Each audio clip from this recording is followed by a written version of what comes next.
Сәлеметсіздер ме балалар? Жақсы көңіл-күй жан азығы. Балалар, көңіл-күйлеріңіз жақсы болса, сабақты бастаймыз.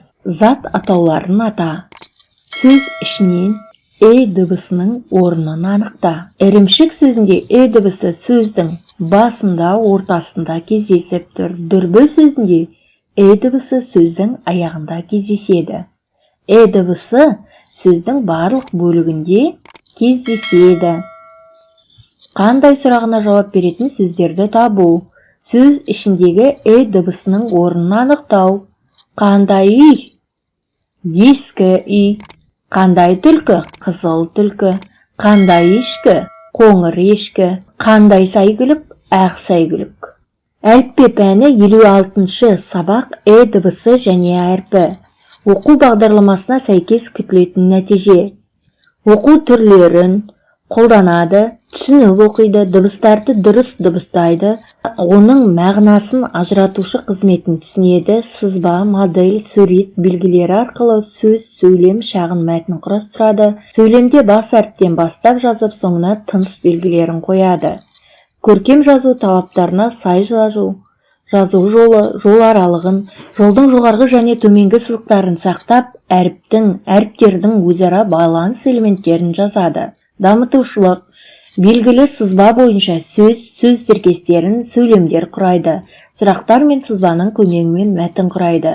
Тәрбиелілігі ана тілін, отанын, халқын, мәдениет пен салт дәстүрін құрметтей біледі. Оқулықпен жұмыс. Ірі, іні, ешкі, ескі, білек, тілек, суретші, етікші.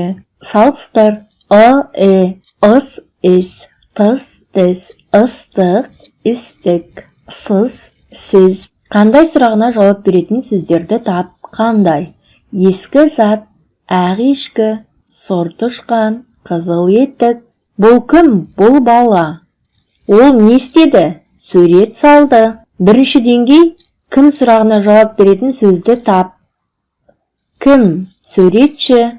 Екінші деңгей дыбысының сөз ішіндегі орнын анықта. Ірімшік сөзінде дыбысы сөздің басында, ортасында кездеседі. Кілем сөзінде ортасында кездеседі дыбысы.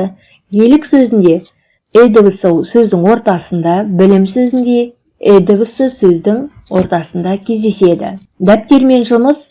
Дәптердегі ілмек, ерлік, ешкі, етік, суретші деген сөздерді әдемілеп жазасыздар.